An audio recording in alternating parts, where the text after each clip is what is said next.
Open Your Eyes is brought to you by the Belize Bank. Our country, your bank.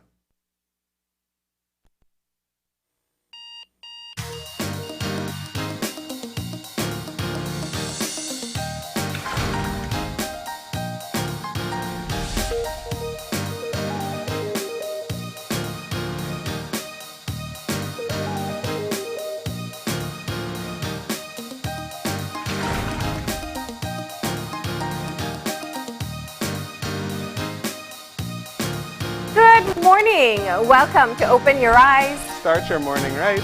I'm Marlene Cuellar. And I'm Gavin Courtney. And thank you for joining us this morning. It's a beautiful Thursday morning. Right. Inching closer to the weekend and to the cold front that's coming. Yeah, I'm super excited.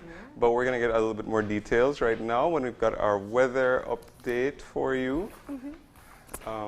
But, you know, as you said, I'm definitely looking forward to that cold front. Yeah. Like... Yeah, so we're just going to go ahead and read our update for today. Sure. And our general situation is for mainly fair conditions prevailing today. Then the passage of a cold front tomorrow will bring some changes to our weather. And for our 24-hour forecast, we're expecting mostly sunny skies today with only isolated showers and the chance of an inland or afternoon or evening thunderstorms developing. Tonight and tomorrow, skies are going to be cloudy along with an increase in shower activity, which will associated with the passage of a cold front. All right, our winds are going to be from the east to southeast at 15 to 25 knots, and that makes for a moderate to rough sea state, and that means that there's a small craft warning in effect for gusty winds and rough seas. Turning to our temperatures, highs for today, we're expecting to see 88 along the coast, 94 inland, and 85 up in the hills. And tonight we are going to see 73 along the coast, 66 inland, and 63 up in the hills. And that extended forecast for Friday through to Friday night is for cloudy skies with some showers, periods of rain, and a few thunderstorms over most areas, right? And we want to thank our forecaster, Catherine Kammerbach, for preparing that update for us this morning. And in summary, we are looking at a cold front coming tomorrow, but today is going to be generally good. Yep. Yeah, so I can live with that. Yeah. Well, they told us earlier this week that they were going to have the cold front, and my first question was, how bad is it going to be? I know. As we've all been watching what's been happening in the States. I know, absolutely. That's exactly where my mind went to, particularly in Texas, which is experiencing record cold in several places. Yeah. I think I was reading a statistic last night that said every single county in the state has gone under freezing, at least once within the past 2 days. Several places are without power. So yeah, it's really, and I know that a lot of us as Belizeans have a lot of family in Texas. So we actually have a clip from ABC's Good Morning America that can give a little bit more details and context about what exactly is going on in Texas right now. That snowy side, Dallas, for example, more snow than they've seen in more than a decade. And George, they're about to get hit again tomorrow. Boy, they are. We're going to go down there now. Millions of Americans across 11 states are waking up without power this morning. More than 4 million in Texas alone. That state is seeing, as you said, an historic cold snap. And Marcus Moore is in Dallas with the latest. Good morning, Marcus. George, good morning. An unbelievable sight still here in Dallas. Look at the roads here, snow and ice packed. And I want you to take a look at this parking lot just behind us. It is covered with ice. I mean, it looks like an ice skating rink.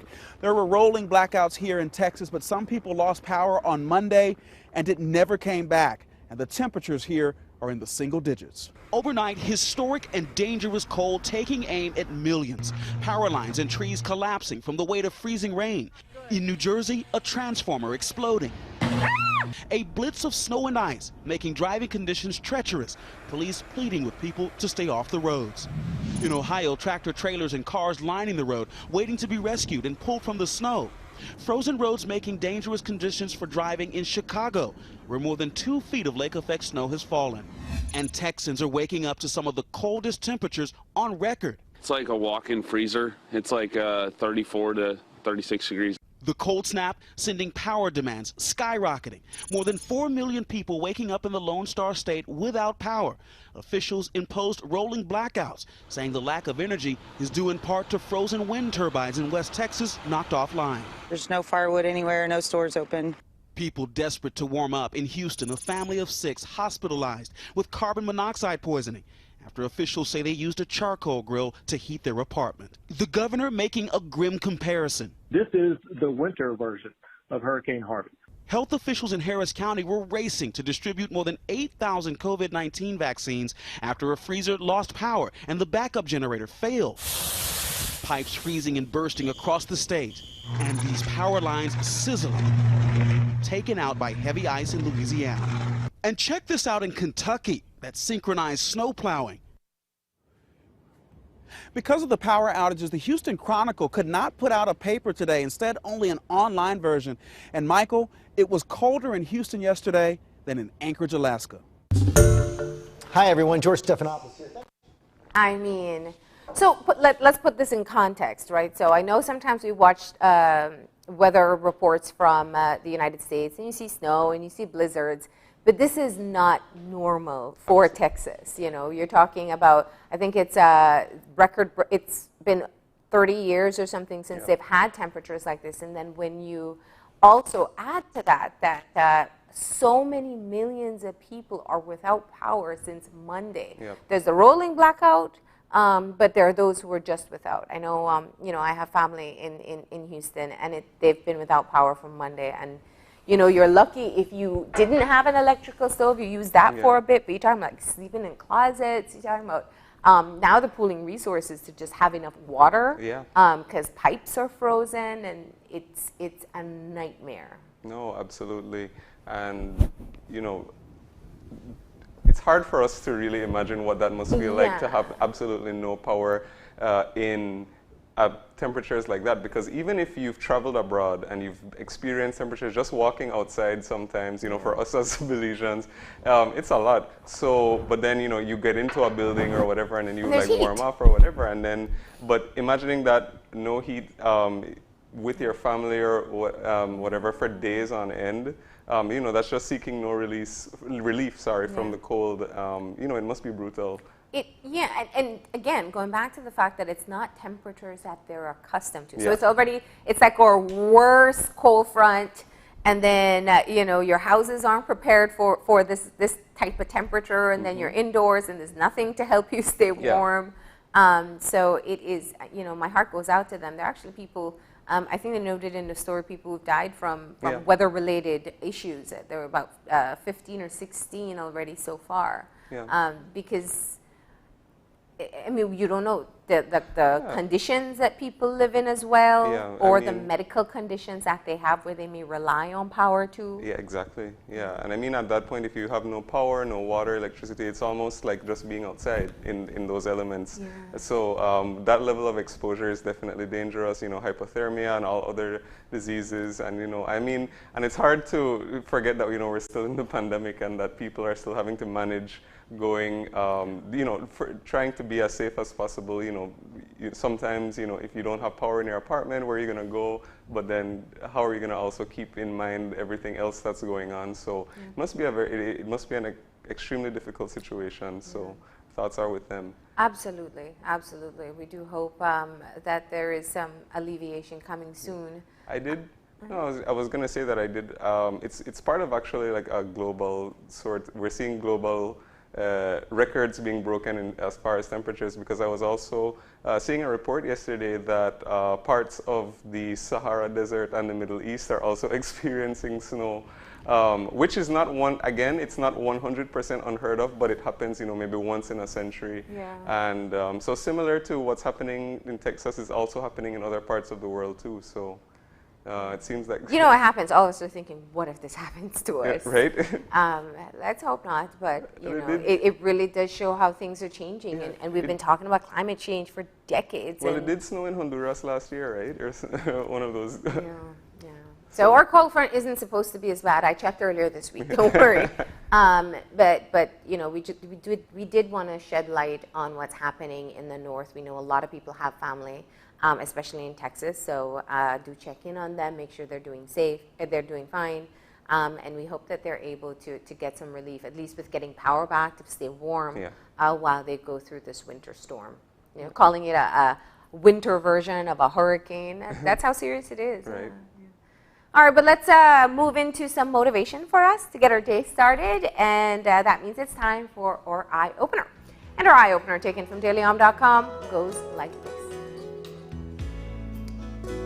When we come full circle, there is the feeling that we have come to a familiar place, but we are somehow different. Life is a circular journey through our issues and processes.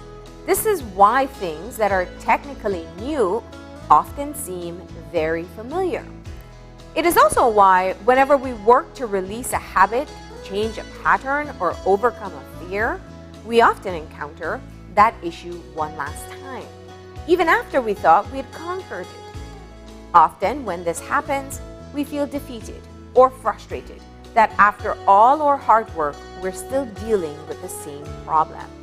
However, the reappearance of a pattern, habit, or fear is often a sign that we have come full circle, and that if we can maintain our resolve through one last test, we will achieve a new level of mastery in our lives.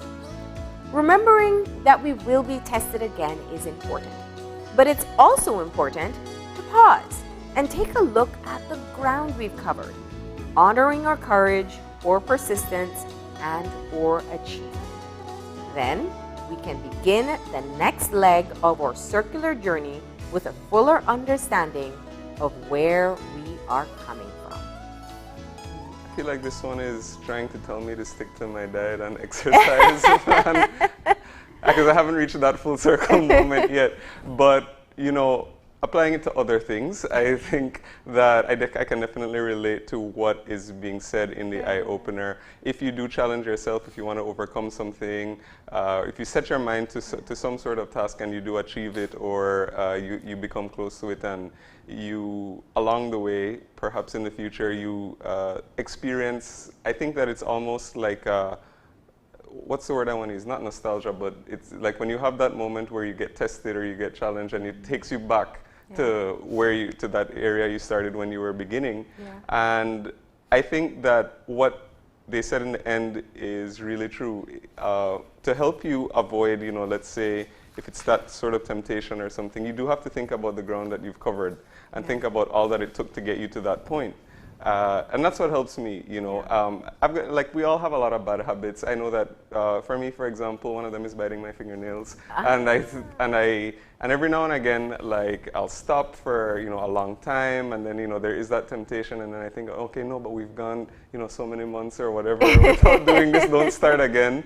But, you know, that moment does happen. But there's a lot of different ways you can think, but that definitely is one that I think helps when you look back. Right? Yeah, keeping track of progress. Yep. Keeping track of progress. That's, you know, it's one of the tools. It's like self-regulating to ensure that you are controlling what you're thinking in a particular time. And it's very hard to kind of look back and see, well, this is how far I've come when you look at what's in front of you. So it really is a great, and it works with everything from diet and exercise to taking on new challenge to breaking bad habits. It's just knowing that the growth happens and that you got to keep with it. Yeah, I know. And you know, I'm trying to like check out your nails now while you hide them. Yeah, right. No, I know, since I brought it up. But I mean, I could just list bad habits. Oh, yeah. Yeah, but I think that there's, I mean, focus sometimes is a bit hard, but eventually what happens is that it almost feels natural and it comes as second nature. And I think that even in the past, sometimes, you know, now that as I'm speaking, I think about, you know, yesterday having been Ash Wednesday, a lot of people give things up for Lent. And a lot of people, and then a lot of times I've heard from other people and stuff that, you know, some of the stuff they give up, or, you know, it ends up just becoming part of their life. And they're like, you know, I'm going to give up soft drinks or chocolate or, you know, alcohol or something. And then they say, you know, the first couple of days are hard and then they don't miss it. That's what they say, but who are they anyway? Right? I was about to say I have to take their words for it. But you know, as I said, once you track your progress and it can become, you know, and you keep on that path to where you want it to begin, it can become part of your life, and you can think about it as an accomplishment when you look back and when you do have that moment. Absolutely. All right, so that's our eye opener for this morning. We got to get moving into our show. Yep. And we've got a lot of interesting conversations lined up for this morning. Of course, we are bringing you our Meet the Mayoral Candidate segment, as we have been doing in the weeks leading up to the municipal elections, which are taking place on March 3rd. And for our first conversation, we are going to be talking to the PUP's candidate for mayor in San Pedro Town. That's right. And the second mayoral candidate is going to be from Dangriga. So this is looking at what we did last Thursday. We had the opposite candidates. Today we're going to be in San Pedro and in Dangriga. Today we'll have the incumbent mayor, Francis Humphreys, representing the United Democratic Party. Yep.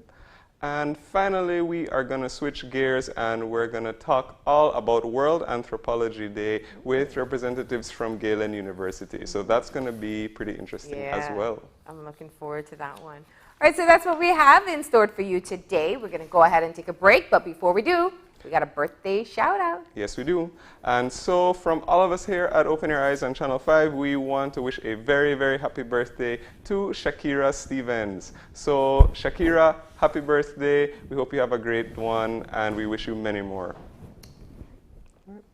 And with that, we are going to be taking a short break, and when we come back, we are going to be joined by our PUP's mayoral candidate for San Pedro. So please stay tuned.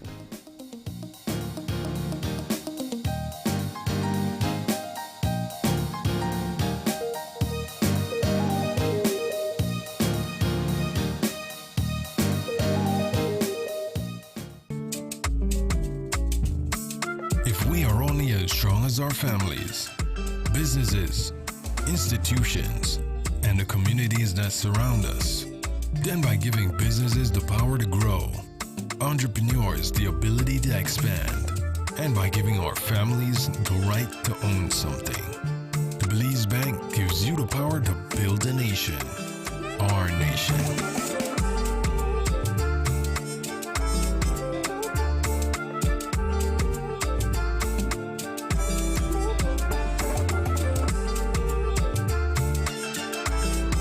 Stronger together. The Belize Bank. Our country. Your bank. Es un hecho que puedes obtener servicios ilimitados con Smart. ¿Cansado de que se corte la línea cuando más necesitas estar conectado? Es un hecho que cuando te suscribes al plan de Smart Plus, obtienes llamadas, textos y datos ilimitados. Y también es un hecho que te puedes suscribir con un grupo de 5 miembros al plan Smart Share y hasta 40 miembros al plan Smart Enterprise para llamadas, textos y datos ilimitados. Smart tiene los verdaderos planes ilimitados. Es un hecho. Sé Smart y vive de forma Smart.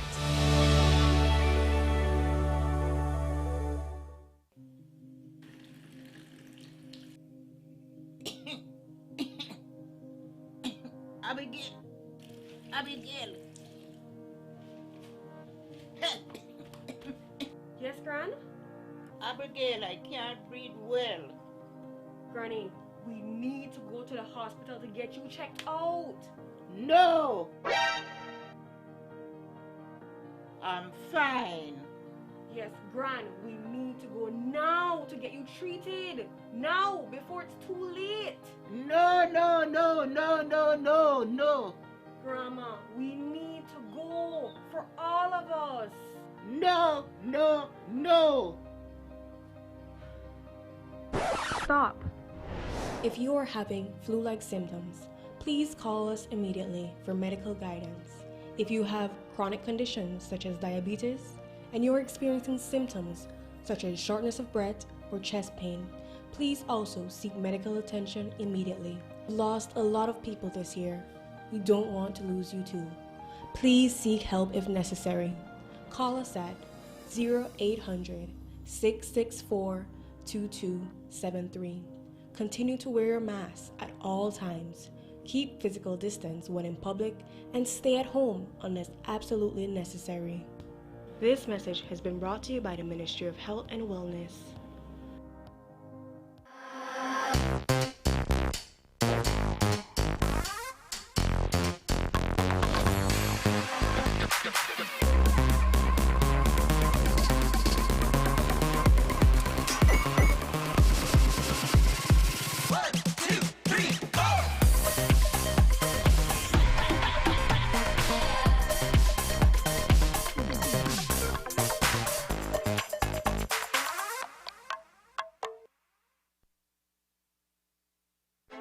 Belizeans will once again go to the polls on March 3rd for municipal elections 2021. Channel 5 will bring you all-day live coverage from all 9 municipalities.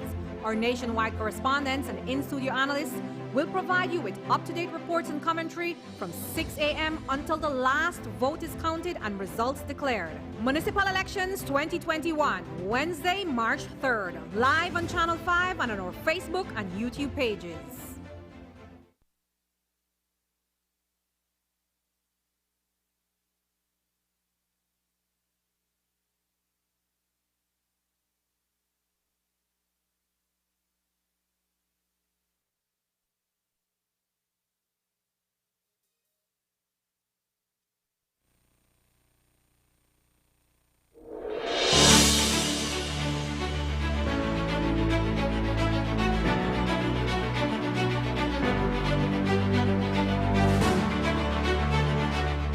And we're back. And if you're joining us right now, we're just getting our first conversation for this morning started. Of course, this is the first of our interviews in our Meet the Mayoral Candidate segment. And joining us from La Isla Bonita is Wally Nunez, who is the People's United Party's mayoral candidate for San Pedro. Good morning. Good morning. Good morning, Marlene. Good morning, Gavin. Good morning, Belize. Okay. How are you doing out there in San Pedro? Pretty good. I mean, it's a bright and early morning. It was quite a breezy morning, but we are here and happy to be awoke. Yeah. All right. Well, thank you so much for joining us. Now, in this segment, we usually like to start, before we get into the politics, teaching our viewers just a little bit about the person who is running. So why don't we start by talking a little bit about who Wally Nunez is? All right. My name is Wally Nunez. I am the mayoral candidate representing the People's United Party. I grew up here in San Pedro all my life. I went to San Pedro High School. After graduating from San Pedro High School, I proceeded to Corozal Junior College. At that time, the junior college here in San Pedro was limited to only business, so I had to go to Corozal to do my studies with science. And after Corozal, after traveling back and forth every weekend, I really fell in love with the flying. So I went to flight school right after obtaining my associate's degree. And once at flight school, I really enjoyed the flying. So I came back here to Belize, and I have been flying with Tropicare since then, which has been 17 years. I had also been part of what they call the training department in Tropic. And I've always been actively involved into politics as well. I have been involved since the age of 12 years old. I have been behind the political party, campaigning, going house to house with the candidates, meeting people. I think I got this from my grandparents. One of my grandfathers, he was the president of the Lions Club here on the island, and growing up with them, being around people at the Lions Club, I really enjoyed the service that they provide, and from there, I was really motivated to be involved in politics. So this is a counselor versus counselor race. Well, pretty much. Uh-huh. I was a counselor back in 2012. I was elected as the only PUP candidate amongst 6 UDP councillors and mayor, right?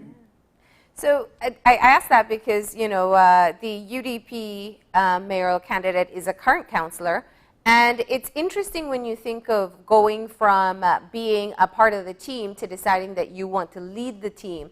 Tell us a bit about that process for you, when you were approached, or if it was something that you naturally wanted to do. I naturally wanted to do it since at a very young age, that I've always wanted to be involved in politics and wanted to be the leader at one point. And now more than ever, I have been motivated by family, friends, and I am more than ready to be the mayoral candidate for San Pedro. All right. So when you did want to, you know, take up the leadership, talk to us a little bit about your vision for San Pedro and what you want to accomplish as mayor. San Pedro has a lot of potential. We all know that, but it has been neglected. As you can see on the pictures, there's a lot of areas that have been neglected. The people on this island themselves have been neglected, and they're the workforce of the tourism industry here. We need to put our people first, because they're the ones that are on the front working and the workforce of this industry. And I believe that the town needs a lot more attention, and a lot more can be done to improve our tourism product. So Wally, tell us a bit about what it's like on the island right now. You know, we've seen some stories looking at the, I don't want to say rebound, but it's kind of like the restart of the tourism industry. Things are slow, and it's been a really tough year for San Pedranos. Yes, it has been very slow. This pandemic really hit us very hard. This has been, I think, the lowest that our economy here on the island has been. And I believe the tourism sector has been the one mostly affected from everyone else in the country. And people are in need. I mean, people here on the island, a lot of people actually have gone, from the ones who don't live here on the island, that have families anywhere else in the country. So when we go house to house, you can see that there are some empty rooms. The apartments are empty. But the ones staying here, some of them have a job, some don't. So it's a little bit tough. I mean, our tourism has been very low, and it has impacted the island very, very badly. And I would imagine that, you know, in your work campaigning so far, you've also gotten a chance to speak to a lot of the residents and hear a lot of their concerns. So what has that been like, and what are the major things that they've been bringing to you? Okay, apart from what the pandemic has done to us here, even before the pandemic, we've had problems here on the island that the streets are not addressed, and also the garbage disposal has been a mess. They haven't been properly disposing of the garbage. And those are the main concerns almost in every area that we have been out campaigning, that we need to fix the streets, not only because it's election time, they're going to start and fix some of these streets that haven't been fixed for over 6-8 years. The garbage disposal, sometimes they don't pick it up for a week. All these things are minor things for some people, but for a lot of areas, it is a mess. I mean, we need to address these things, because it is something very important. People need to get to work, children need to get to school, and we have a lot of stray dogs on the streets bringing down the garbage, and it's a mess. We need to take care of our environment is very important as well. Now, I'd imagine, the campaign itself is about trying to hear from people what their main concerns are. And while you identified, I think, things that are the responsibility of the municipalities, a lot of the issues that people are facing go beyond what the council would be responsible for. How are you, you can't make promises about some of the challenges that they are facing. So how are you managing with that? Yeah, well, some of it, we know that it is central government, but now that we have a PUP central government, we know because we can partnership with the central government, being from the same party, myself and the minister, which is Honorable Andrew Perez. We have a very good relationship, working relationship, that we can accomplish a lot more for the island. And have you also been speaking to, for example, local business owners and something to see how you can possibly, help the community even more or form some partnerships to accomplish some of your goals? Yes, definitely. We have different stakeholders here on the island that are willing to work with us. We have already met with some. Part of our campaign is to meet with as many as possible stakeholders here on the island. And they are already talking to us. They are telling us, you guys are going to win and we want to work together with you all. So we know that having all these organizations, all these people to work with us, we can accomplish a lot more on the island, because that's part of what the community does. We need to partnership with the people. So talk to me about your plans. I note that you mentioned the relationship with the area representative, but we know central government is going through their own financial constraints. So what are your plans to make sure that if you're elected, the municipality will be able to finance the work that needs to be done? Okay, to be able to finance, we need to firstly start to modernize what the council does in revenue collection. We need to create some new ideas, new innovative ideas to start an online payment plan, to start online so that you can check your bills and you can pay online.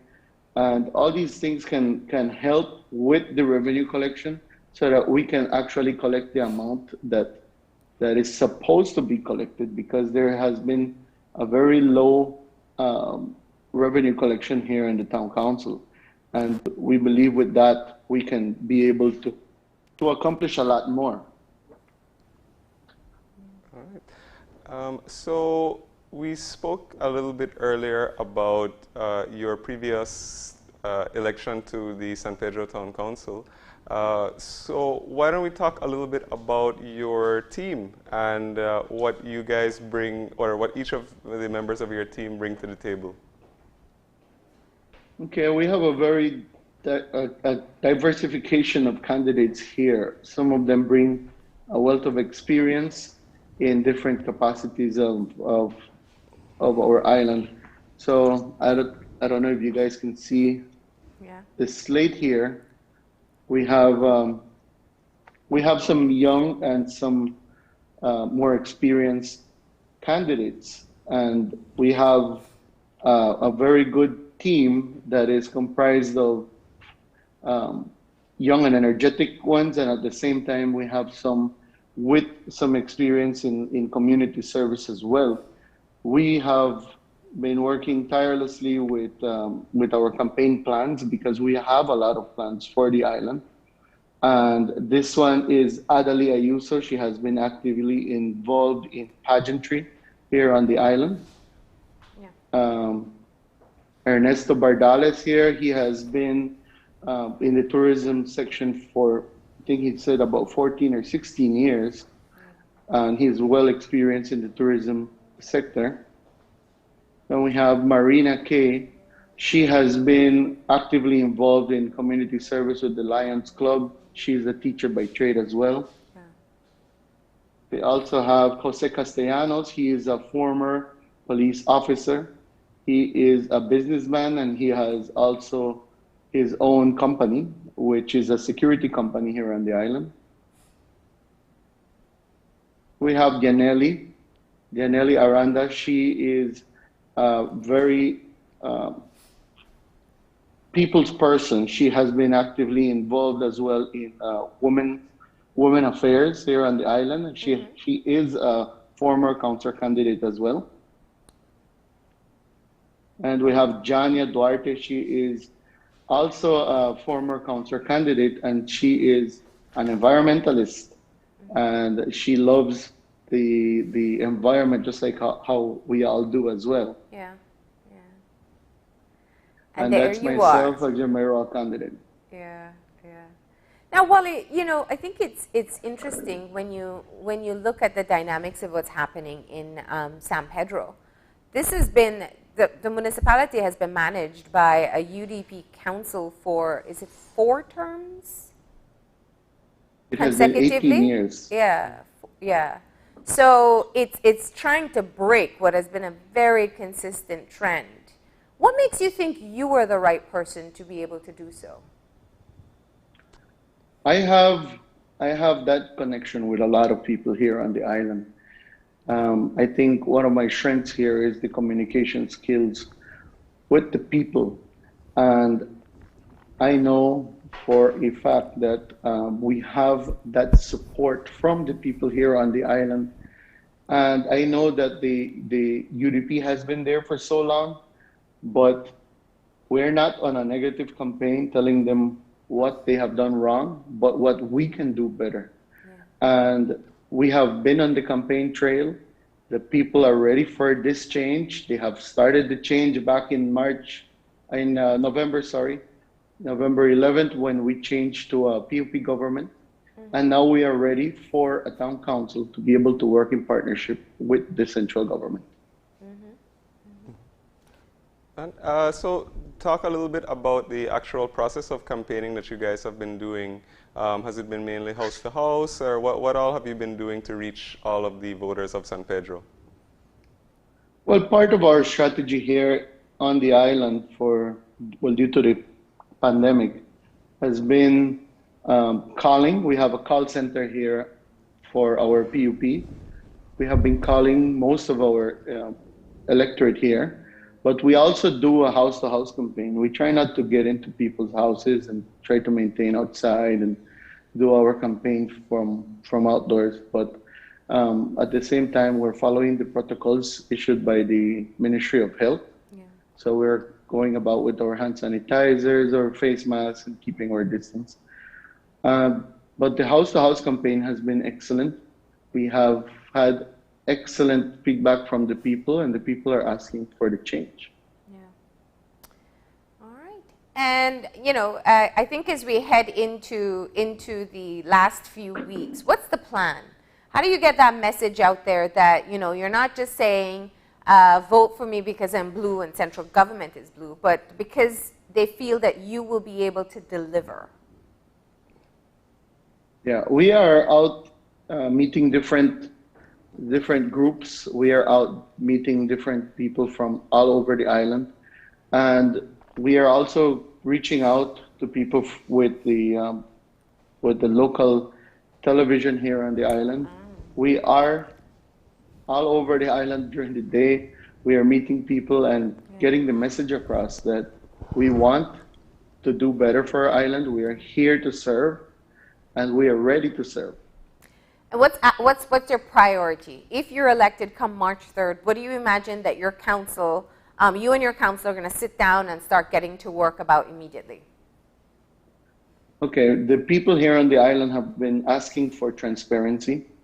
And part of our plan, or one of our priorities, would be to do an audit of the town council so that we can have transparency to the electorate so that they can see exactly how the funds of the council have been spent, and they can see what we have, and from there we can move on and we can start to better off our island. Yeah.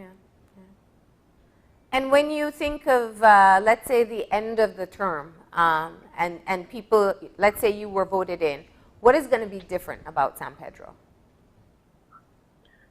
Well, like I said, part of what people want is to be transparent and accountable for everything that the council does. And we are planning to have everything online, have everything public, because there is nothing to hide from the electorate.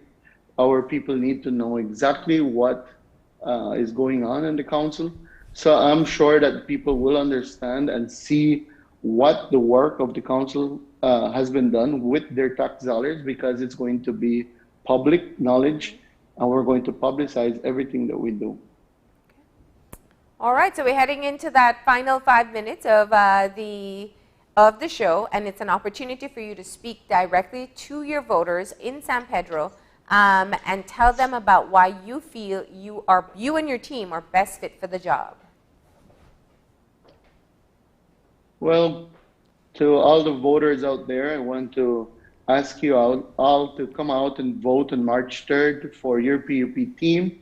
We're ready to work. We have a diversification of candidates who are ready to serve. We have the best team because we have the team with experience, the team that has been out there and listening to people. People are coming to us, asking us that they need this change. And we know that with a PUP government and a PUP town council, we can deliver for the island. We can deliver for the people that have been asking and have been neglected. All right. Well, Wally, thank you so much for joining us this morning and sharing a bit about yourself and your vision for San Pedro. Thank you very much. All right. Have a good day. All right. Yep. Okay. Stay safe. Thank you, Belize. All right. Thank you, too. And with that, we are going to be taking our first break. And when we come back, we are going to be joined by the UDP's mayoral candidate for Dangriga. So please stay tuned.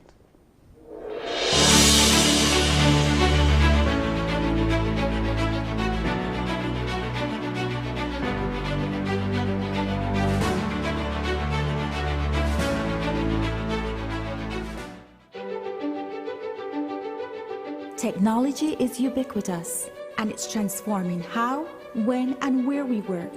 Fulltech Systems is placing award-winning devices in the hands of information workers, allowing them to work without compromise in a world without wires, to innovate, create, and to maximize productivity anytime, anywhere.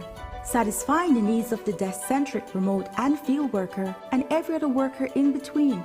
We are providing the industry's best devices to businesses going through the process of digital transformation. Partner with us today to provide the solutions that will allow your employees to work effectively and efficiently to enhance your customers' experience.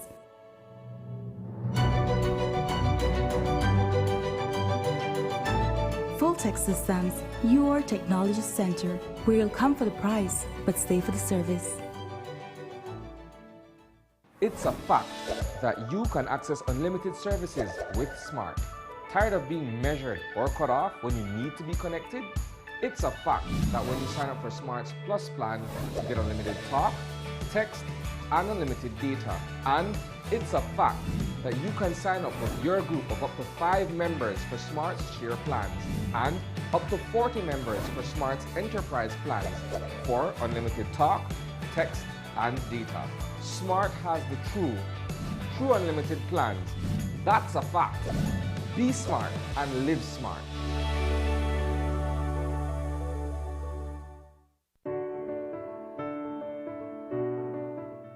Research on the impact of COVID-19 infection on pregnant women is limited. Right now, pregnant women are at higher risk of severe illness than the general population. Pregnancy can affect the way a woman's body handles respiratory infections. If you are pregnant, protect yourself against COVID-19. Wash hands frequently using soap and water for at least 40 seconds. Use alcohol-based hand sanitizer if soap and water are not available. Cover cough or sneeze with tissue and throw used tissue in a bin.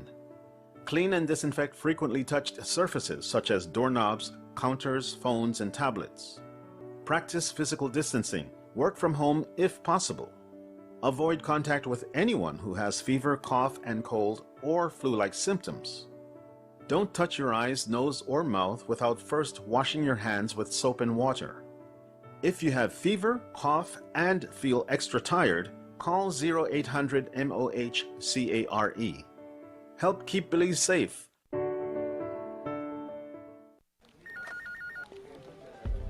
As one of the largest cable and internet providers in Belize, CBC strives to provide our customers with the highest standards of quality, value, and service in all aspects of cable TV and internet. Monitoring our systems closely, our technicians combine creative planning and state-of-the-art technology with years of experience and training to develop and provide the most reliable and advanced cable and internet service to exceed your expectations. For CBC and our team of talented engineers, technicians, and customer service representatives, delivering less than the very best is never an option.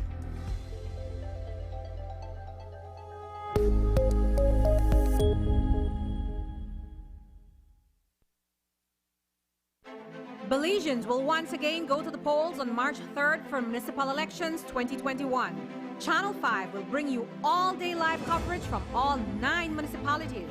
Our nationwide correspondents and in-studio analysts will provide you with up-to-date reports and commentary from 6 a.m. until the last vote is counted and results declared. Municipal Elections 2021, Wednesday, March 3rd, live on Channel 5 and on our Facebook and YouTube pages. And we'll be back in a few, so stay tuned. Thanks, Jen. Hey there, we know you have to head out to work shortly, but don't forget that you can stay tuned by watching us on our Facebook live stream. Find us at Open Your Eyes BC, and you can continue watching there. You can also download Facebook Watch on your streaming device, and you can watch at your own convenience. And for all the behind-the-scenes fun, follow us on Instagram at OYE Belize. So, find us and follow us today.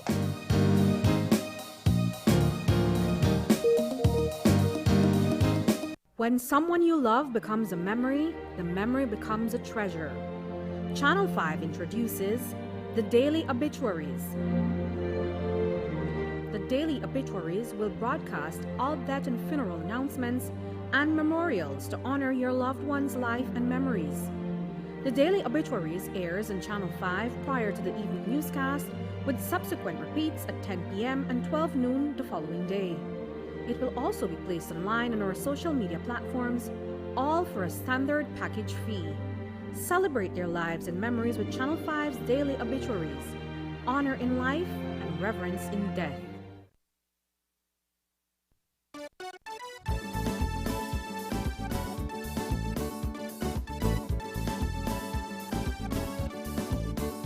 If you have a cough or a sneeze, cover up to the right thing, please.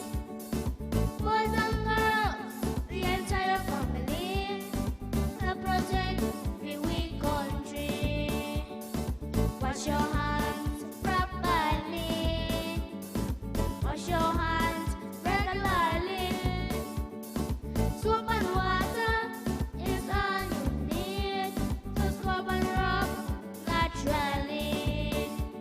Coronavirus, seriously, it took over the world practically. Stealing lives with no remedy. We have made everybody feel cautiously. Boys and girls, the entire family, help protect the weak country. Wash your hands properly. Wash your hands regularly.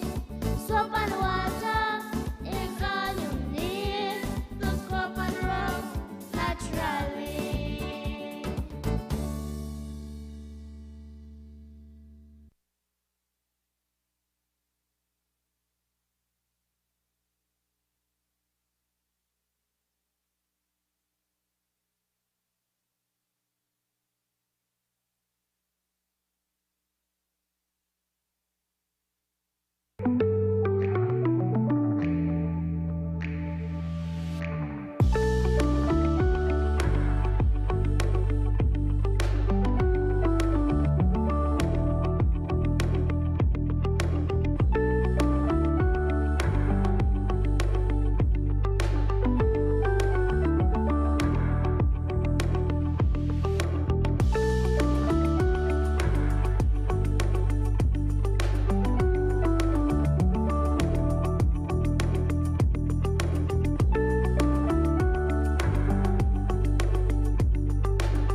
Belize has the highest population of the Antillean manatee in the world, and we'd like to keep it that way. The Sea to Shore Alliance and our partners have been fighting to protect our environment and these endangered manatees. Each year, however, their death rate continues to increase rapidly due to watercraft collision, destruction of coastal habitat, entanglement in fishing gears, garbage pollution, and poaching. Yes, poaching. These animals are in dire trouble and they need our help. It's our responsibility as Belizeans to protect what belongs to us. In order to create a safe environment and future for our aquatic friends, we must act now. Respecting no-wake zones and manatee habitat is important. Practice sustainable fishing methods and properly discard damaged fishing gear. People throw garbage everywhere, except in the garbage can. Garbage stops here. When we safeguard important habitats such as mangroves, seagrass beds, the barrier reef, and our marine lives, we are safeguarding our livelihoods. I want you to look after my future. What about me? When I grow up, I want to see manatees. We are asking for your support, and we thank you for recognizing the importance of manatees and their habitats. Thank you for caring. Big thank you from our aquatic friends. I am a humanitarian. I am a humanitarian. We are humanitarians. Protect. Protect. We protect. We should protect our manatees. We must protect them. Protect what belongs to us. Protect ours.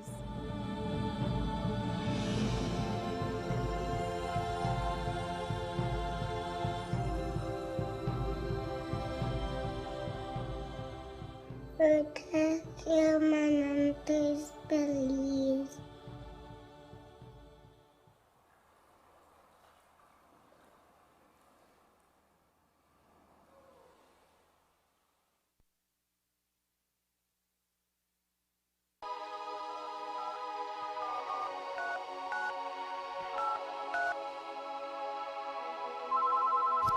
Been drinking all night, feeling so high. Better not drive, won't even try. Been drinking all night, feeling so high. Better not drive, ain't gon' try. Been drinking all night, feeling so high. Better not drive, ain't gon' try. If you're drinking and driving, I'm not going with ya. If you're drinking and driving, I'm not going with ya. People die every day, I'm not going with ya. I'ma find my own way, I'm not going with ya. It's okay, I'll wait. Even good people make mistakes. I don't wanna realize when it's too late. Drinking and driving is never safe. If you're drinking and driving, I'm not going with ya. If you're drinking and driving, I'm not going with ya. Been drinking all night, feeling so high. Better not drive, ain't gon' try. Been drinking all night, feeling so high. Better not drive, ain't gon' try.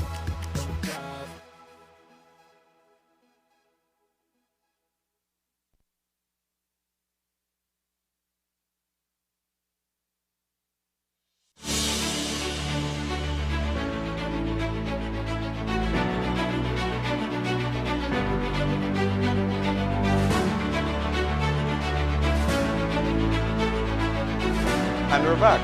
And if you're joining us now, we're just getting our second conversation for this morning started. We're continuing our Meet the Mayoral Candidates conversations. And joining us now from Dangriga is the incumbent mayor and the United Democratic Party's candidate for mayoral elections. Again, Francis Humphreys. Good morning. Good morning. Good morning, Francis. Good morning, good morning. Yeah. All right. So how are you doing? Wait, let me just spin that back a little bit if I might. Buiti Binafe, culture capital. And right. Buiti Binafe, Belize. All right, Buiti Binafe. Good morning. That's how we say it in culture capital. Yeah. All right. So before we jump into the politics, as we said earlier, we like to start these conversations off on a little bit of a personal note. Now, of course, a lot of people will already know you, especially in Dangriga. But for some of our viewers across the country, why don't we start talking a little bit just about who Francis Humphreys is? Okay. Yeah. I would really hope so. Oh, I think there's a little bit of a delay. Yeah. So what's happening is that there's a time delay. Okay. Yeah. My name is Howard Francis Humphreys. That's how my parents had registered me. Everybody know me as Mr. Humphreys, and it's something that got kind of implanted in my presence here in Dangriga. And I suppose it's one of those symbols of respect that came out of my long tenure as principal, teacher at Stan Creek Ecumenical College. I spent a total of 39 years of my life in that institution, rising through the ranks first as classroom teacher and then head of department, vice principal, and finally principal, a post that I held for 10 years until I retired in 2013. Well, I kidded myself when I felt that I had earned that retirement, because not long after that, I was asked to, in a sense, re-enter politics, because back in the period 1994 to 1997, I had been actively engaged in partisan politics. I had been part of the UDP Town Council that was elected to office during that period. And during the last year of our tenure then, the councillors selected me to serve as mayor. In those days, you see, the councillors were tasked with selecting a mayor. And in our case, I happened to be the final choice to end our 3-year term. So when I re-entered partisan politics in 2014 going into 2015, it was precisely because I already had prior experience at the municipal level, and had the good citizens of Culture Capital had seen fit to return us to office in 1997 when we made a bid to be re-elected. I suppose my fortunes would have been different, but they are what they are. When I left politics in 1997, I concentrated on what I had been trained for. You see, I had earned a bachelor's degree in education from the University of North Florida. And so my formal training, inclination, and career bent was education, not really politics. But once education had been served, and I served it well, even if I say so, for the 39 years that I devoted my educational expertise to Ecumenical College, and therefore to several generations of students here in Culture Capital, re-entering politics was, I suppose, kind of preordained. And the rest, as the saying goes, is history. We contested the municipal elections in 2015. The good citizens of Culture Capital saw something of benefit in their mayoral candidate and the rest of my team at that time. And so we were resoundingly elected. We recontested again in 2018, pretty much running on our track record, which had become second to none. And so we were re-elected in 2018. Again, looking back with a measure of hindsight now, it seems that the fortunes were directing our path, because last year, when we entered the depths of the pandemic here in Culture Capital, we were faced with the most severe challenge that our community had ever faced. Added to that, were 3 significant weather events that literally destroyed much of what we had built in street infrastructure here in Dangriga. I'm talking about Hurricanes Nana, Iota, Eta, that all came pretty much back to back and gave us no respite to rebuild.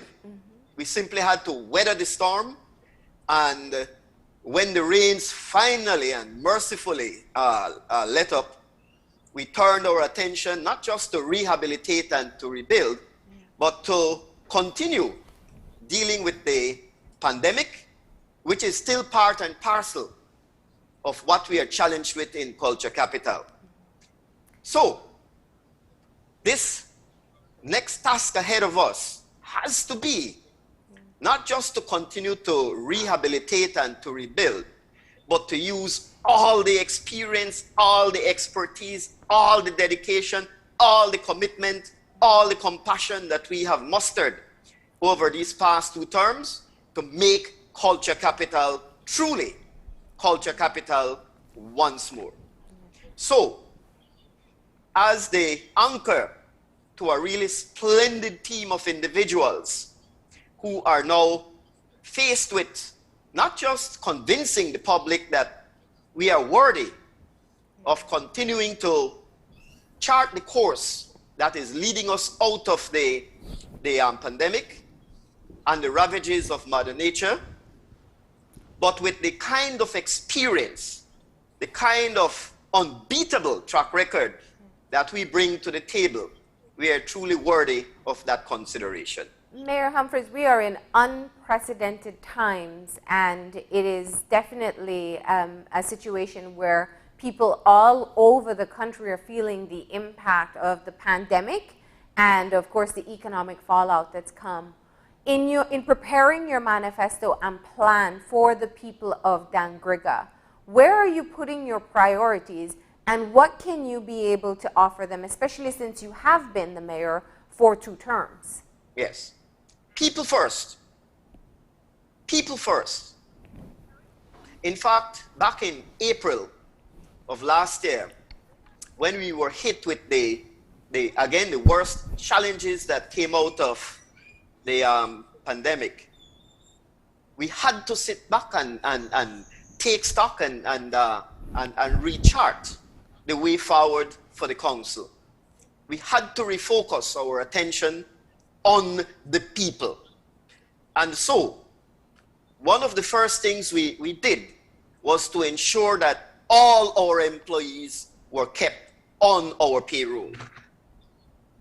And that was no easy task. Our revenues were severely cut back.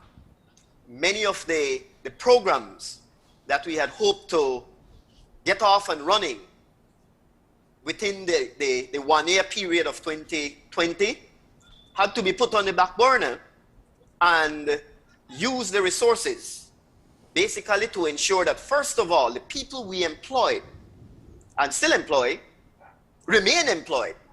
And so we terminated nobody. All our employees were kept on the payroll. And not only that, we saw to it that a pledged 3% salary increase across the board for everybody, including even those who earn yearly increments, was finally implemented. And we did so by December, when we made that 3% increase retroactive to April the 1st and paid all the retroactive monies that our workers so desperately needed. We also gave that 3% increase to those persons who are receiving their little, I call it gratitude payment, their pensions. That too got the 3% increase, unprecedented, and I don't know of any other council that has actually done that, but we did it, again, out of compassion for our people and commitment to ensuring that we not just survive the pandemic, but we continue to grow. So, by the end of December, we had disbursed all those monies and were prepared to implement a few of the programs we had put on the back burner. And so we did just that. We continued to rehabilitate our secondary streets. We partnered with the private sector to get machinery out to regrade the streets and redeposit street material and spread it. One important project that we had pledged, which was to continue to concrete Aranda's Crescent, we have done. And along the way, we saw to it that on 2 different occasions, we spearheaded food distribution packages for the most needy in our community. Yeah. So that all in all, our focus has been to look after our people. And that is the focus that we will bring back to our next term. People first, Dangriga first, to ensure that as much as the council can do so, we alleviate the severe economic crunch that this community has suffered. For the business community, we have given our senior citizens who are small-scale entrepreneurs a complete waiver of their trade license fees. We are looking at other ways to assist our business community to weather the economic crunch. And while we were unable to directly do so through their trade license fees this cycle, we will certainly do so in next year's cycle if we are re-elected. Also, because those businesses also pay property taxes, we have instituted a 25% discount in property taxes, both for the business community and for everybody in Culture Capital. This stemmed out of a practice that had become embedded in what we do for the community. On Dangriga Day in May of each year, we had gotten the go-ahead to offer all of our citizens a 25% discount in their property taxes. And we had been doing that every single year that we had Dangriga Day in May. Last year, we were unable to have Dangriga Day due to the pandemic, but we requested and got the go-ahead to continue to offer that 25% discount since we were unable to have Dangriga Day. And we have extended it all the way into this year. And again, I think it will have a significant impact on the business community because by and large, they pay some of the largest amounts of property taxes as well. So, of course, yeah. All in all, let me we're just trying get to in. ensure that the economic impact is mitigated. Yeah, let me just get in here for a second and ask, because while I hear your what you're talking about with helping to alleviate the financial burden of property taxes and offering discounts there, it then leads me to wonder, how do you plan to finance the work of the council? Because if you are, while everyone would love a discount, it is also important that these taxes are paid so that you can pay for the work that needs to be done, whether it's streets, parks, or just basic functioning of the municipality. It's called prudent management. It's called management that has learned strong lessons in prudency over the years that we have been tasked with managing the very slim resources that the council has at its disposal, even while consistently offering and delivering the services that by law we are mandated to give our community. For instance, when it comes to sanitation, pandemic or no pandemic, we have to pick up the garbage. Yeah. And we have done that right through the pandemic without missing a beat. When everybody were in lockdown mode, our workers were out in the streets collecting the waste and getting rid of it properly.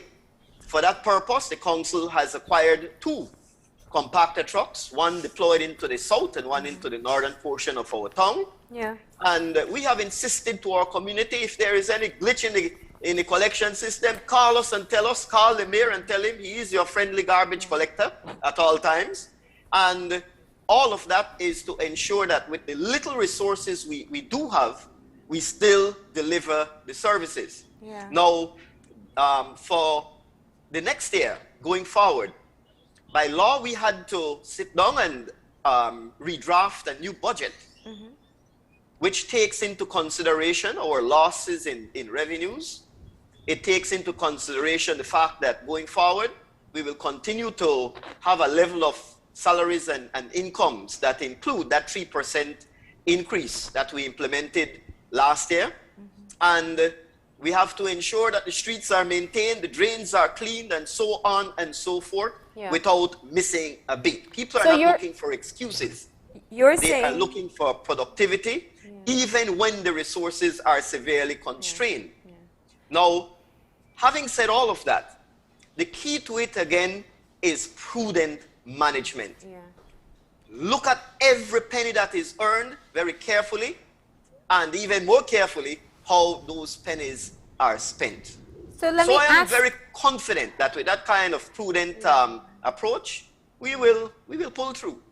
So I know there's a time delay, so I don't mean to interrupt you, but I'm just trying to ensure, but I want to ask, so since you talk about, being prudent in your financial management, and you talk about ensuring that your staff is taken care of, and also offering residents a discount on property tax, what's the campaign been like? Like, what are you hearing from residents in Dangriga?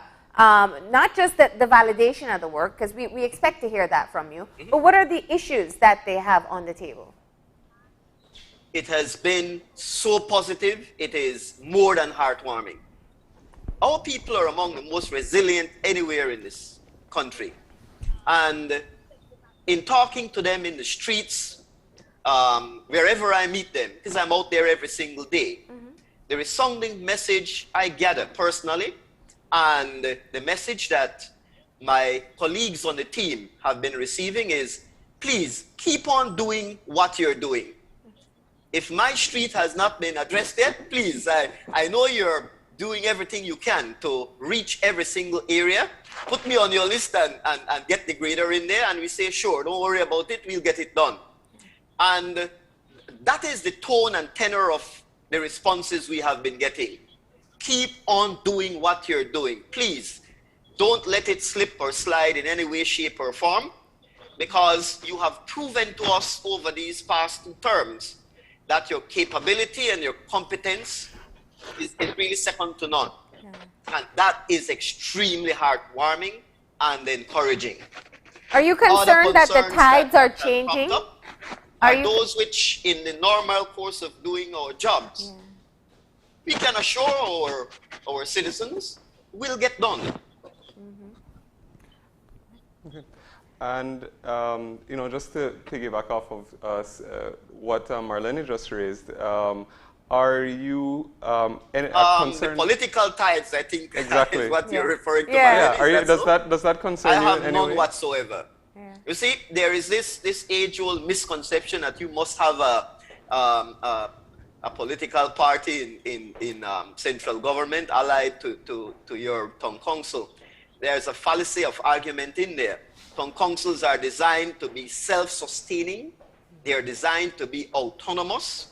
And when you read the Town Councils Act, you see all the mechanisms in there that by law enable the councils to be exactly that, autonomous and self-sustaining. How you manage your resources has nothing to do with central government. It has everything to do with the people you put to manage those resources. So the old fallacy of argument that you must have somebody allied to you in Belmopan to get the job done in your municipality doesn't hold any water. If your allies in Belmopan are as incompetent as you are in the local community, that's a recipe for disaster. And so my standard response is, again, check the track record.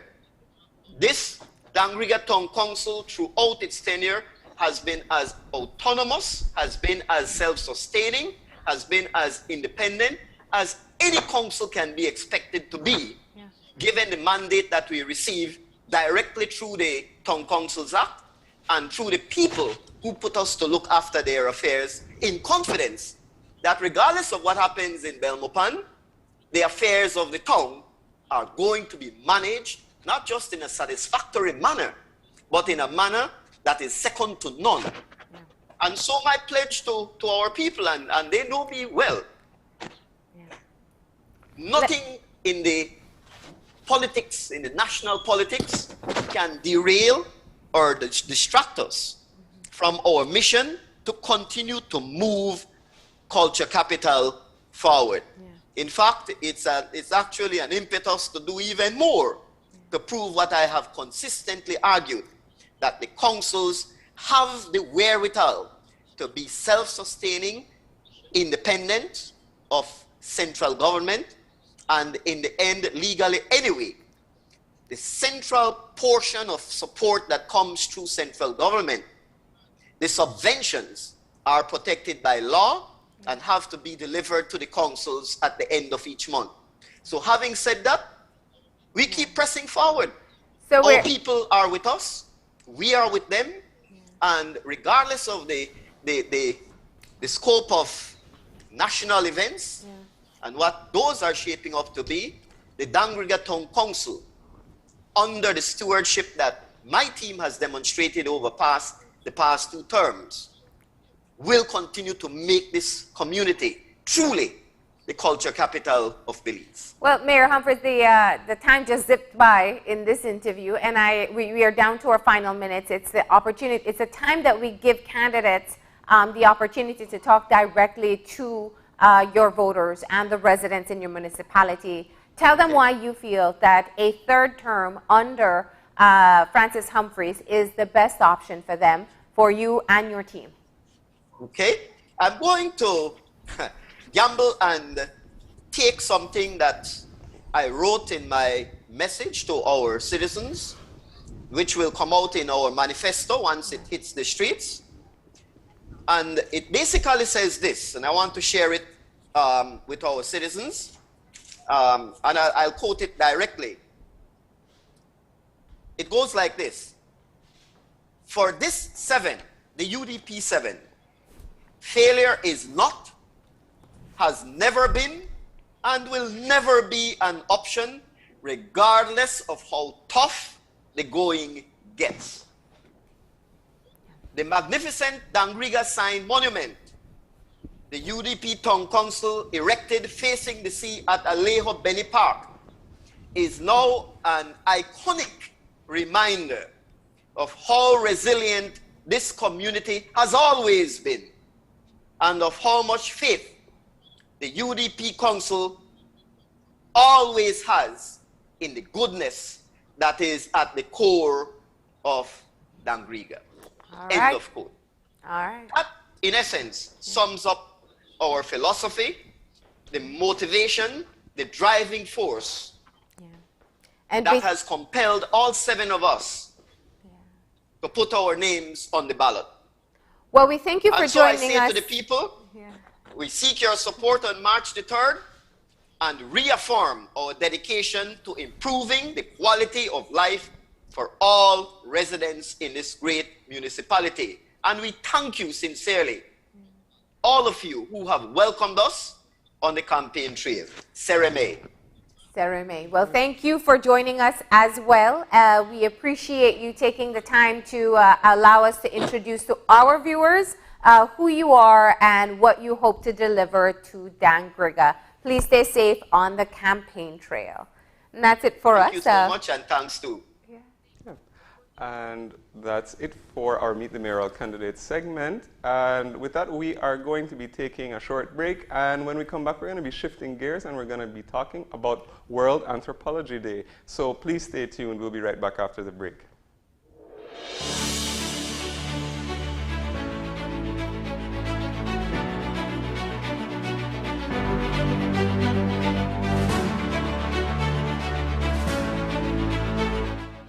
Keeping safe from COVID-19 at your workplace requires 100% teamwork.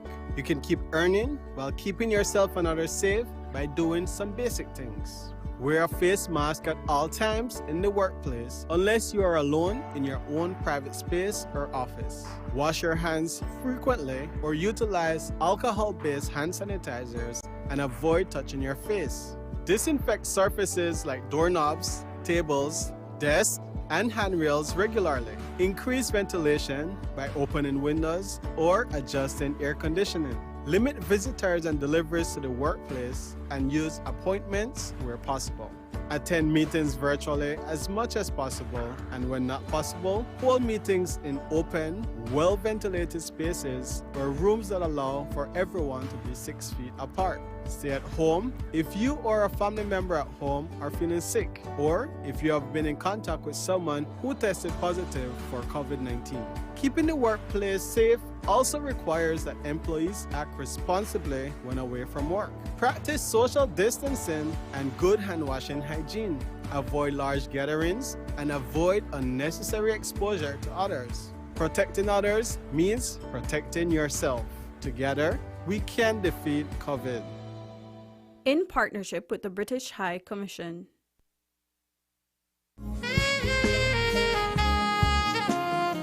Love is a connection that should last forever. This February, NextGen is sharing the love with amazing promo deals for everyone. Reconnect or install with NextGen for free. Sign up for our affordable cable and high-speed internet plans and get 1 month free on your acquired service. But that's not all. New and reconnecting customers can now receive 1 month free MyTV subscription when you sign up with us anytime in February. Some restrictions apply. For more information on our promotions and services, contact us at 0800-222-5388 or via our social media platforms. NextGen, powered by Central TV and Internet.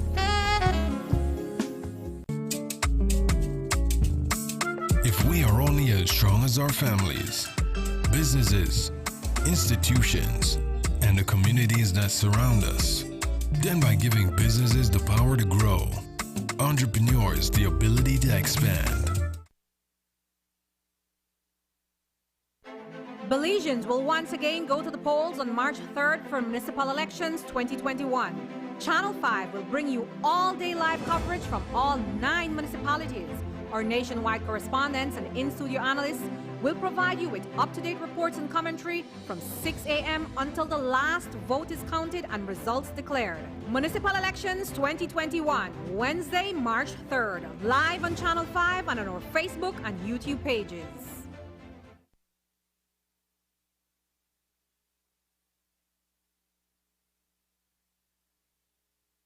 And we'll be back in a few, so stay tuned. Thanks, Jen. Hey there, we know you have to head out to work shortly, but don't forget that you can stay tuned by watching us on our Facebook live stream. Find us at Open Your Eyes BC, and you can continue watching there. You can also download Facebook Watch on your streaming device, and you can watch at your own convenience. And for all the behind-the-scenes fun, follow us on Instagram at OYE Belize. So, find us and follow us today.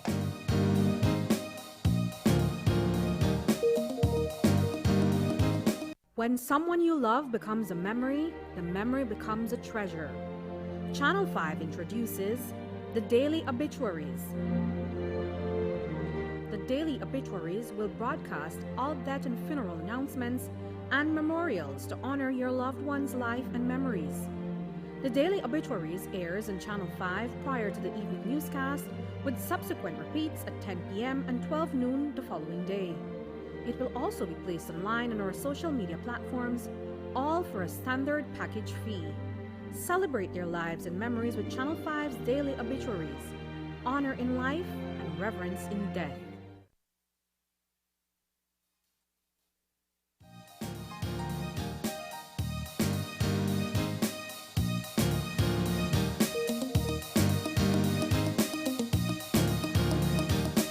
And we're back, and we're moving into our final conversation for today, where we get to find out more about the study of anthropology. It's World Anthropology Day, if you didn't know. It is a day that is commemorated talking about this very specific social science. And we have 3 students from Galen University. Galen offers a degree in anthropology, and these 3 young ladies are anthropology majors. We have with us Jessica Perez, we have Romari Koo, and we have Marissa Cervantes. Good morning. Good morning. Good morning. All right. So no need to be nervous. This is talking about, you know, your field of study and why it's important and why you decided to study it in the first place. And that's really what I want to know. When you decided to enter into the anthropology program, what about it made you feel that this was the direction you wanted to take your educational course? I think when we were talking about during the 2 Facebook Lives we had, we were all discussing on why we got anthropology and the importance of anthropology. And it got me thinking about how when we started our journey to the degree, I think it started with a mindset of understanding why humans do such things and why we act the way we do, why we understand the things we do. And when we study anthropology, it leads us to that, and it gives us an explanation of our external factors and why we do things we do and why we believe the things we do. As humans, we all have that curiosity of knowing why. Yeah. So I think that was really our push to go towards an anthropology degree. I mean, does it fit into future plans that you have, or it's something that kind of just entices you because you want to understand the human behavior? For me, it does. Go ahead. Sorry. Well, apart from it, studying human behavior is very interesting. But it does, for me personally, it does have a path to a career that I want to take. And it doesn't really, from the lives that we had the past 2 days, it sort of doesn't matter if anthropology will be our final, I guess, objective or goal. But studying anthropology does help in whatever skills that you need during your workplace or whenever you need to communicate with others. So, but yes, personally, it does. Anthropology is a final goal for me. Yeah, and I think that, you know, Belize is a relatively young country, you know, and as we adapt to modernization and as we also, you know, we're progressing towards sustainable development, I believe that a lot of people, you know, it's in our human nature, especially politicians, to make assumptions, you know, about our society, about cultures, about social issues. But it really comes down to us, the anthropology people, to solve and provide a sustainable solution to many of the social issues that we face today. For example, the gang, you know, the gang issue that is occurring, and it's often been met with militarization measures, you know. And similarly, you know, we're a very diverse society, and with that diversity can come a lot of cultural problems to that, especially when cultures are trying to identify themselves and or try to adjust themselves to that dominant culture that we have here in Belize. And Belize, she's a very unique being, isn't she? I mean, when you look at some of our cultural practices, they differ based on, you know, whatever ethnicity, whatever ethnic group may be predominant. Sometimes it's about urban-rural constructs. What have been some of the fascinating things that you guys have been discussing in your courses? I think one of the courses that we've taken is a really interesting one in trying to understand society. As Marissa mentioned, it's really important to understand, since Belize is she's really diverse with various cultures. I think it's important, and we learned this in anthropology, and it's something that we believe it should be applied more often here in Belize, that we need to understand the various cultures that we have for a means of progression. We need to understand that not every culture may think the same way as each other culture, so it's really important to respect and to organize the thoughts of every culture for a means of development for our own beliefs. And one of the courses that we actually, most of our courses actually, they touch on a respect and understanding of various cultures, various mindsets, so that we and various countries, but applying to Belize, so that we can grow and we can learn from those various ideas. Right. For the last summer, I took a class called Sustainable Development, and that was a very interesting course. Let me tell you, I did a research on how COVID-19 has impacted education, primary education, that is, especially in the rural communities. And, I had many assumptions of what it would, what my results would be like. However, my actual results proved me differently. And one of the interesting things that, I did discover was the fact that in today's era, you would expect that a lot of the younger generation, the younger teachers would be adapting faster to this transition into the online distance learning. However, it's much of the older teachers, the older folks that are doing a much better job, if I may say that. However, in terms of transmitting education to the rural areas, definitely shows a lot of inequalities happening currently. We're currently going through a generational gap when it comes to transmitting education to these young children in rural areas, simply because they lack devices, they lack Wi-Fi signals, and even parental support. Now imagine the children who are disabled, and have to go through this transition. And it's interesting that you talk about assumptions made and the type of research that you did. And I'm curious to know, and I'm sure a lot of our viewers are as well, is how exactly is it that you guys go about carrying out your research, studying, and putting that into, in the form of a research paper or some sort of publication that people can use? Like, what is the methodology that you use when you are studying things in the context of anthropology? Well, if I may quote Dr. Danaya Fairweather, she said that as anthropologists, we usually ask more questions than we can answer them. So the process by researching, we have to ask questions, trying to get to a goal that we want to. It's basically just asking questions, really, about society and about the different relationships between people and cultures, people and society, and how we work as people in a society, basically. Yeah, because you're studying people and human behavior, so it seems like it's like there's so many different ways that you can approach it.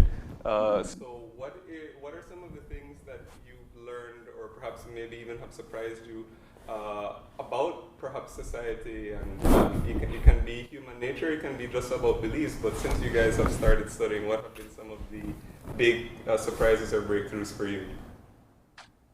One, I think Jessica and I, we would be graduating soon. So when we started, anthropology was really new.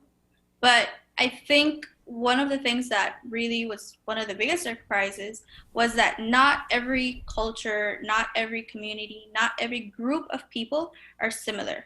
And the way Jessica was answering the previous question was that we have to form our questions to fit a certain society. And I think that is so important, because you can't go ask one society or one community, what do you think about the poor people? You can't go ask that to someone or a group of people that don't really know the struggles of poor individuals. You need to assert your questions, your ideas, your mindset to a certain community. And I think that's one of the things that we have learned, because not everything will be similar.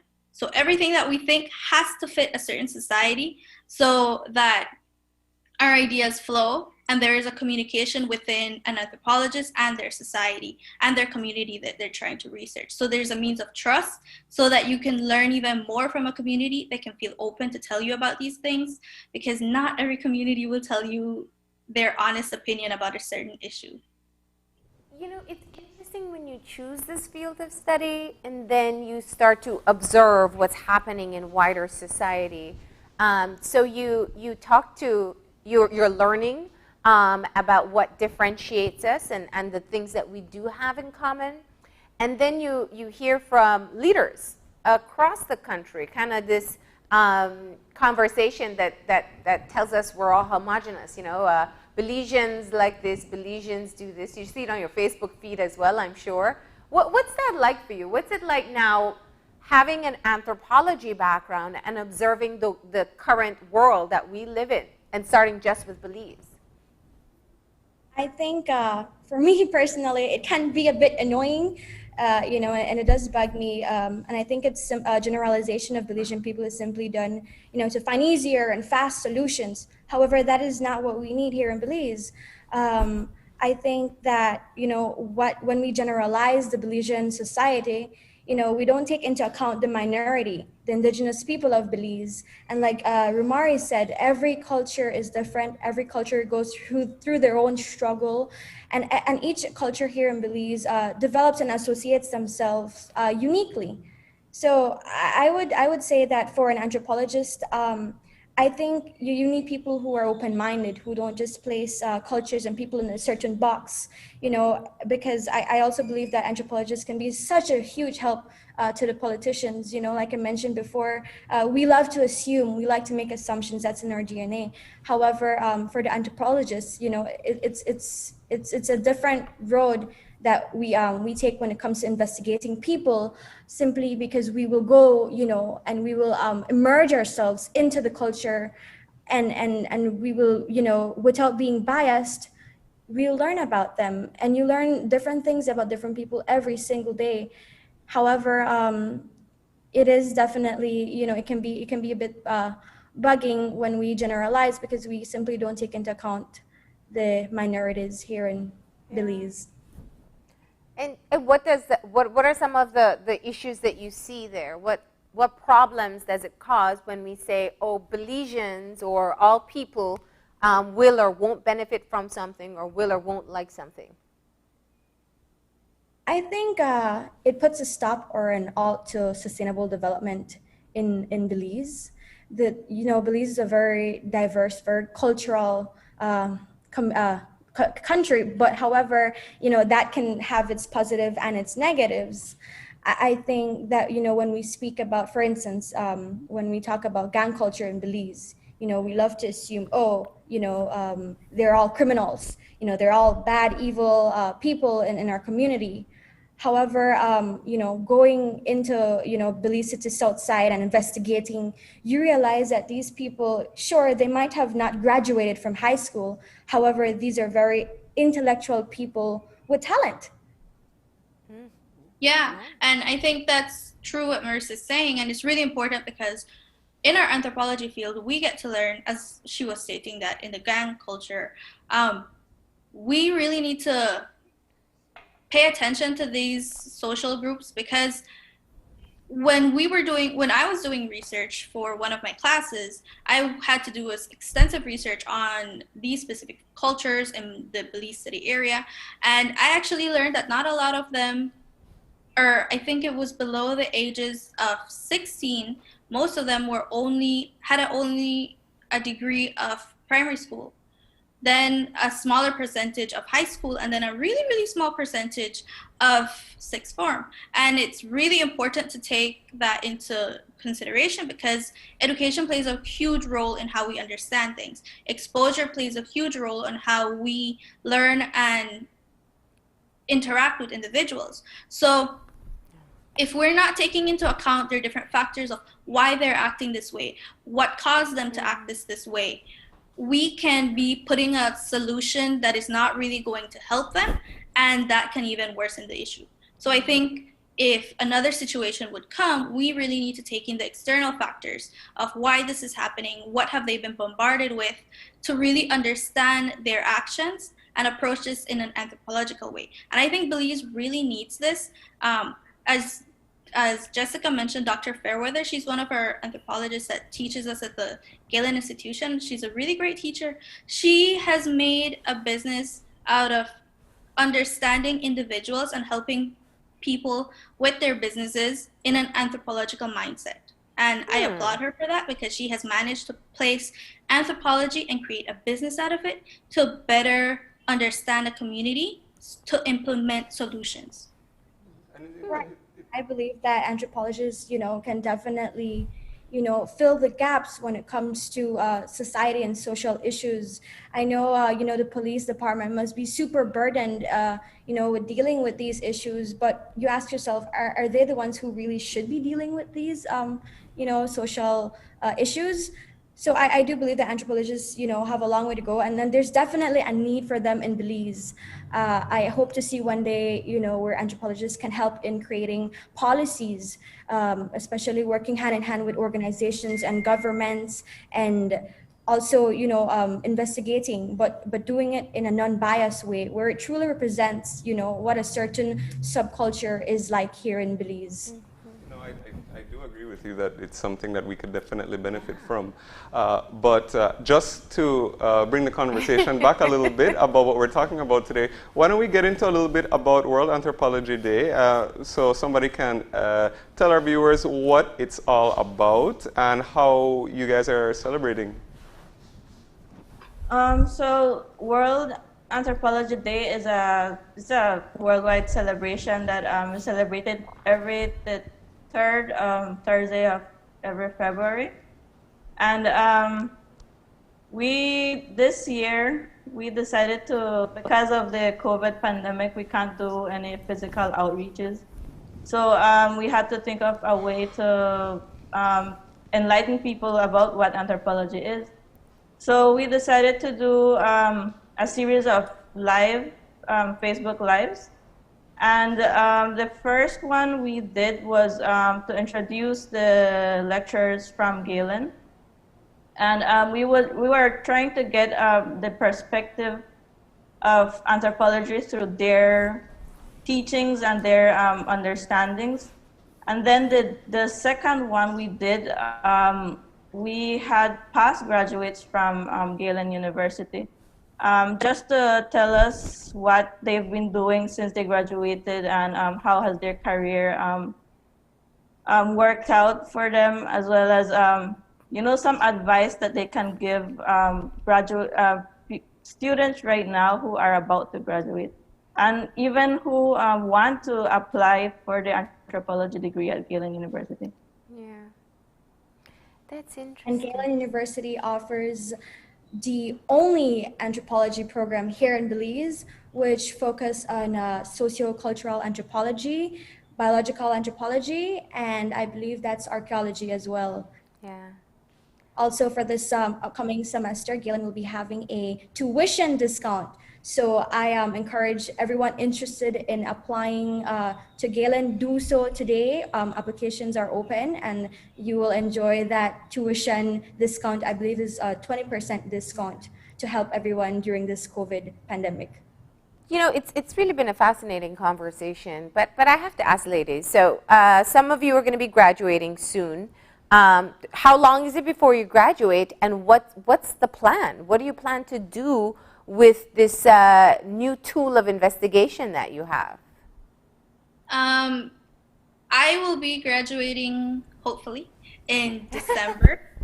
I will have finished my degree by December. What I plan to do with my degree is to really bring an outreach and to help Belize. I think Belize has a lot to learn from anthropology. I am more centered in archaeology, but anthropology is a huge field as well. Yeah. Under archaeology, but with an archaeology degree, I also wish to help my Belize to further its education in archaeology, because I think there's so much that we can learn through archaeology. And with an assistance of anthropology, of course, I will know how to spread and understand my community so that the teachings of archaeology can be fit for them, and that if they wish to know more, they can always know more with anthropology connected with archaeology. Yeah. Marissa? Well, I have a long way to go till I graduate, and quite frankly, I don't want to graduate as yet because I'm really enjoying this process of learning. I want to indeed further my study, but for now I am accumulating my own research, and I hope one day to publish my own research.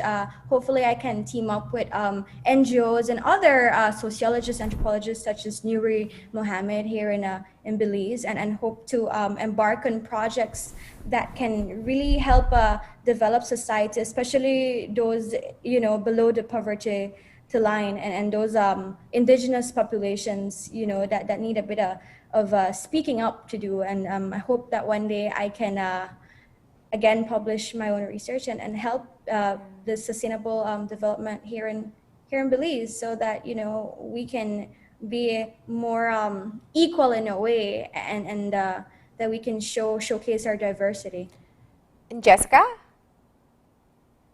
Well, the last time that I came here, it was the last 2 years, I think, for Anthropology Day as well. Yeah. So I mentioned that I wanted to study forensic anthropology, which I still do, because I think that it's not given much light, and there aren't many people who, I guess, want to or acknowledge the fact that you can study anthropology and you can get into different fields other than archaeology or even teaching.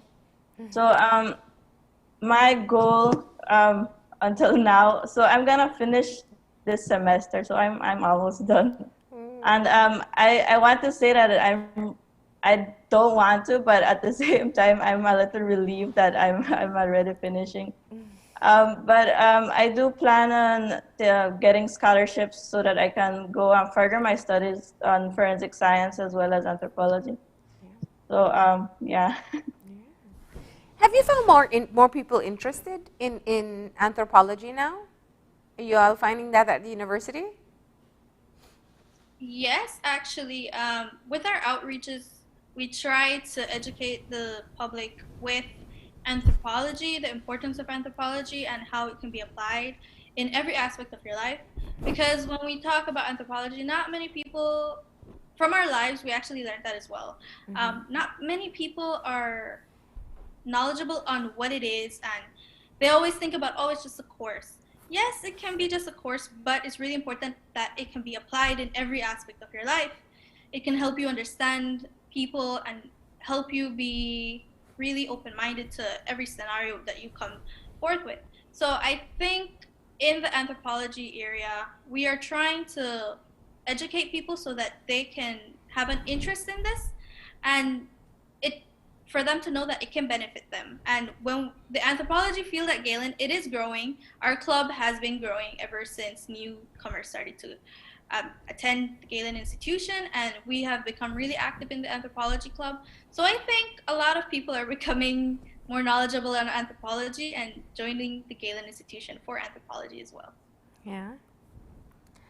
And the graduates that you caught up with, has it made it more encouraging for you too? The careers the career possibilities that are out there? Definitely, I would say that it is very, I guess, relieving that you can get a job other than archaeology and teaching if you study anthropology. Because I mean, even if you major in anthropology for a bachelor's, you can still go and study something else, and your background in anthropology can help you a lot in any situation, in any career situation that you are in. Yeah. And after listening to their stories and their paths, and it is very enlightening, and we are very grateful that they have succeeded in what they do. So it does give us students and soon to be graduates a little bit of how can I say it? It shows you the opportunities. Yes, that it shows the opportunities. Kind of. Yeah. But it also makes us happy, you know, or relieved that there are opportunities for all of us, really. Nice. All right. Well, ladies, this has been a very enlightening and encouraging conversation. So thank you guys for joining us and sharing a bit about who you are and what you study as anthropology majors, and of course for sharing about World Anthropology Day. Thank you for having us today, and to our viewers, do not forget to go ahead and like our social media pages on Instagram and Facebook, Galen University Anthropology Club, that is. All right. And there's also that discount that's being offered on tuition. Definitely something people would want to take advantage of. And for incoming students or students interested in studying over at Galen, do not forget that this upcoming semester there will be a 20% discount for for helping those, especially during this COVID pandemic time. And Galen Anthropology offers the only anthropology program in Belize. So. All right. Well, ladies, we do want to thank you for joining us today and for telling us all about the work that you've been doing. Best of luck, Romari and Jessica, with those last semesters. And of course, keep on the path. If people would like more information, they can find this on Galen's Facebook page or go to their website and get in touch and see if they can take advantage of the current discount. We're going to go ahead and take that final break now. When we come back, we'll have our wrap up, so stay tuned.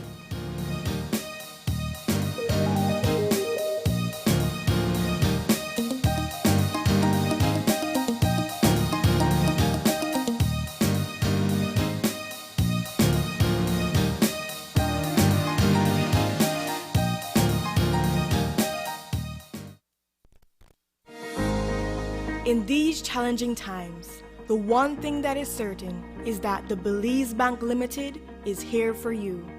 There is nothing more important than your health and safety, and we continue to make every effort to make banking safer for you. Our staff is working around the clock to make sure you can do your banking conveniently 24/7 using our mobile banking app and online banking and keeping ATMs up and running.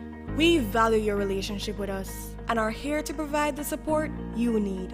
First responders are also out there 24/7. Thank you, healthcare workers, security forces, firefighters, caregivers. You are all appreciated. Stay safe. We will get through this together.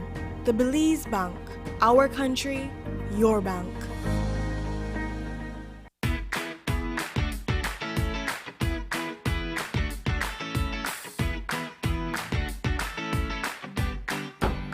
Why, Tony? Boy, Keith, what you going on, man? I actually come see you because I need to buy a stack of them plastic plates and cups for my grocery shop because I run low. Boy, I stopped importing that thing since April 15th, you know. And I just routed the last batch, must be about like 3 weeks back, you know. Man, do I usually have that thing? What is going on? Check this, right? Under the new law, we ban all single-use plastics, so that the cups, plates, forks, spoons, and knives, all of that. Since April 15th, can't import none of them. Starting January 15, 2021, you can't manufacture them. April 15, 2021, you can't sell them. And after July 14, 2021, if you get catch with any other thing, you will get fined. Me never know this. I guess I have to make some changes then. I have to make the customers know that anything not available. Anyways, bro. Thanks, man. No problem, man. Take care.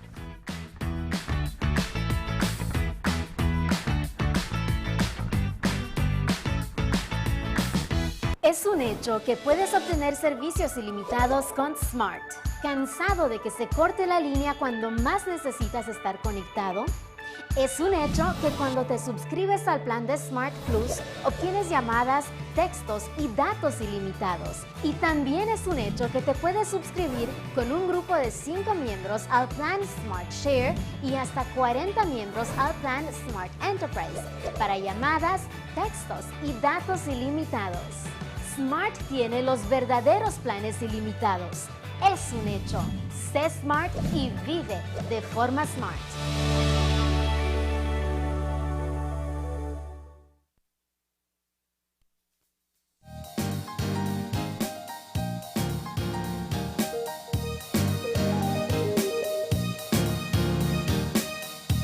We're back. And yep, and if you're joining us right now, we're just getting our show wrapped up after our conversations this morning. Of course, we started off with our Meet the Mayoral Candidates, which we do every Tuesday and Thursday leading up to the municipal elections on March 3rd. So we want to say thank you to the candidates who joined us this morning. Our first guest was Wally Nunez, who is the PUP's candidate for mayor for San Pedro Town. And then we were joined by Francis Humphreys, who is the current mayor and the UDP's candidate for mayor of Dangriga. And of course, our Meet the Mayoral Candidate segment continues every Tuesday and Thursday as we inch closer to March 3rd, the official day for our municipal elections. We do want to encourage you, if you know that the mayoral candidates are coming in from your municipality, then send us your questions, your comments. Let us know some of the things that you'd like to hear from them as well. We look forward to it. But we also want to thank the students, the anthropology students of Galen University. Makes you want to go back to school, doesn't it? Absolutely. Yeah. And study anthropology yeah. as well. I love having conversations with anthropologists, and we've had their instructors on quite a few times, and when the students come on, it's always great to just have such a great insight into what we see in our society, and we don't pay attention enough. Yeah, absolutely. And I think there's so much we can learn, and I think that in such a diverse society as Belize, there's so much that we can use from anthropological studies and methodology and research that can help us. And we talked a little bit about that in the interview as well. Yeah.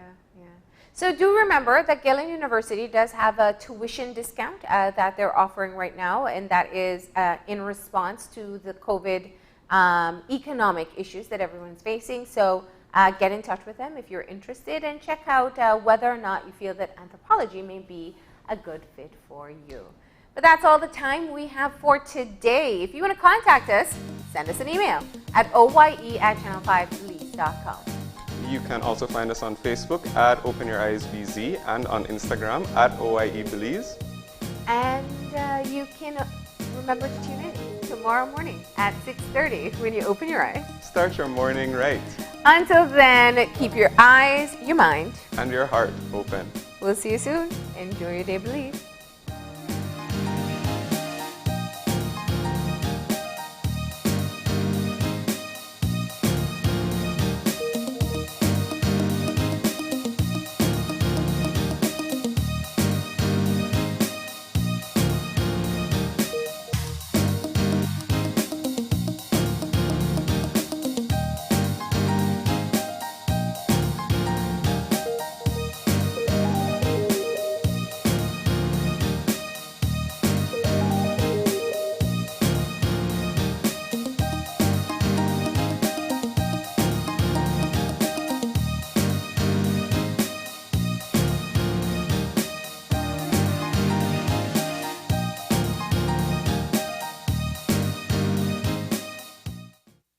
Open Your Eyes was brought to you by the Belize Bank. Our country, your bank.